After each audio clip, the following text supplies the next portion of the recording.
If you own a home in Kelowna, you just lost money. Well, at least that's what your BC assessment notice is telling you. For the third year in a row, assessed values in Kelowna have dropped. Your single family homes, they're down another 2%, and condos, they're down 1%. But here's the question. Does this actually matter? And what does it mean for your property taxes in 2026? Let's break it down. So BC Assessment just released their 2026 numbers, and the median single-family home in Kelowna came in at around 918,000. Last year, that same typical home was assessed at 938,000, so we're looking at about a 2% drop. And if you own a condo, you're seeing something similar. The typical assessment is now 488,000, down slightly from 493,000. Now, to put this in perspective for you, think back to 2021. That was the post COVID boom when everything went a little bit crazy. Assessed values jumped 34% in a single year and peaked in 2022 at around 987,000 for a typical home in Kelowna. Since then, we've been gradually coming back down to earth. And honestly, when you look at what's been happening in the economy over the past few years, this makes sense. We've had inflation, interest rates climbed significantly, there's ongoing uncertainty with tariffs, and a lot of people simply feel less confident about making big financial decisions right now. All of that shows up in the real estate market through fewer sales and softer prices. But here's the thing I want you to understand about BC assessment and your BC assessment notice, because this is where a lot of people get tripped up. Your assessment doesn't tell you what your home is worth. It exists for one purpose, property taxation, and that's it.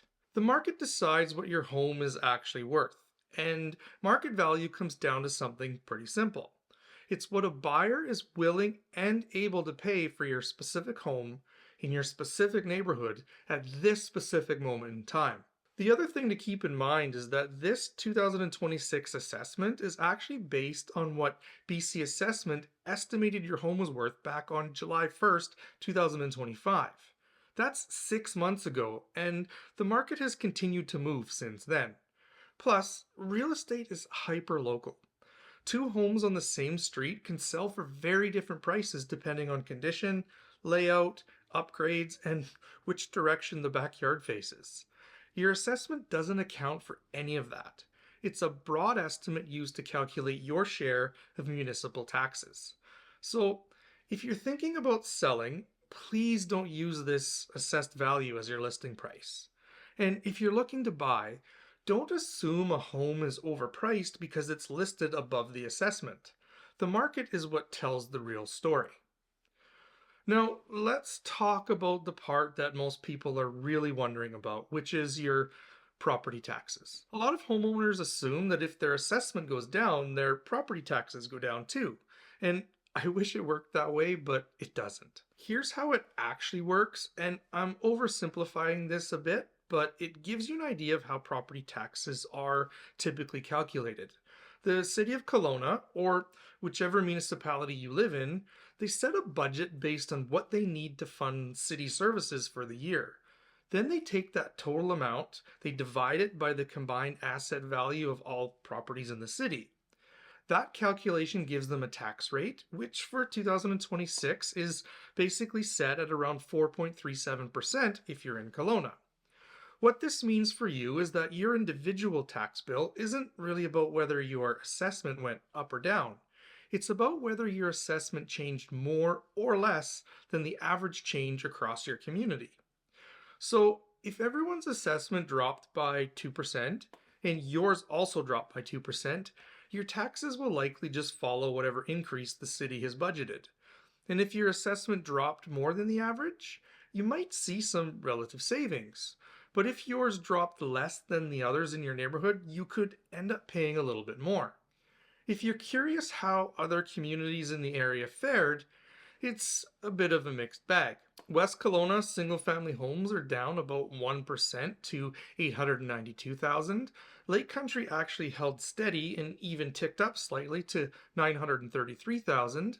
Peachland saw a 2% drop, Well, Penticton bucked the trend with a small 1% increase, bringing them to around 700,000. So it really does vary from community to community, which goes back to that point about real estate being hyperlocal. If you've got your assessment notice in hand and you're wondering what to do with this information, here's a few things that I'd suggest. First, take a few minutes to check your assessment online at bcassessment.ca, and I'll put a link down in the bottom, but just make sure that the details are accurate. Look at the square footage, the number of bedrooms and bathrooms, and whether any improvements you've made are reflected correctly. Errors do happen, and that can affect your taxes. Second, if you genuinely believe your assessment doesn't reflect what your home is worth on July 1st, 2025, you do have the option to appeal the assessment. You just have to know that the deadline is January 31st, so you'll need to move on that fairly quickly. And the third thing you can do is try not to let this stress you out. A 2% drop in assessed value doesn't mean your home is suddenly worth dramatically less or that you've made a bad investment. Real estate moves in cycles, and if you're not planning to sell anytime soon, this really is just a number on a piece of paper that affects your tax calculation. I'll give you a personal example. I bought my first house in the Okanagan in 2008, and it dropped nearly $50,000 in value the following year. That didn't feel great at the time, but I wasn't selling the house, and since then, the same house has almost doubled in value. So here's the bottom line. Yes, assessed values in Kelowna have dropped 3 years in a row, but context does matter here. We're coming off an unprecedented boom, and what we're seeing now is a market that's stabilizing, not collapsing. If you're a homeowner who's planning to stay put, this really doesn't change much about your day-to-day life. Your assessment is for taxes, not your net worth. But if you're thinking about buying or selling in 2026, your assessed value is just one piece of the puzzle. What actually matters is what's happening in your specific neighborhood, in your price range, and what homes that are comparable to yours are selling for. If you're curious about what your home would actually sell for in today's market, reach out to me. I'm happy to put together a market analysis for you based on real, recent sales in your area. You can book a call with me in the link in the description down below, or you can text me directly at this number right here. Thanks for watching. We'll see you next time.